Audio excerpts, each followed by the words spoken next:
2012 წელს სოფლის მხარდაჭერის პროგრამის ფარგლებში თელავის მუნიციპალიტეტის სოფლებში 915,000 ლარი დაიხარჯება. თელავის მუნიციპალიტეტის გამგებლის მოადგილის ვაჟა ზუროშვილის განცხადებით, თანხა გასულ წელთან შედარებით 250,000 ლარით არის გაზრდილი. სოფლებში მოსახლეობის არჩევანის მიხედვით 12 სოფლის გაზიფიცირების, შიდა სასოფლო წყალსადენების რეაბილიტაციას, ჭაბურღილების მოწყობას და სპეცტექნიკას შეძინას მოხმარდება.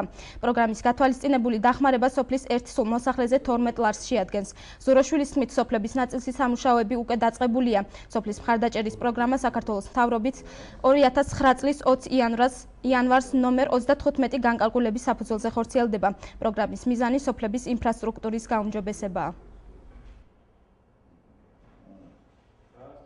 მიმდინარე წელს თელავის მუნიციპალიტეტის სოფლის მხარდაჭერი პროგრამის გამოყოფილია 915,000 ლარი. გასულ წელთან მატება 250,000 ლარით, შარშან იყო 665,000, წელს არის 915,000.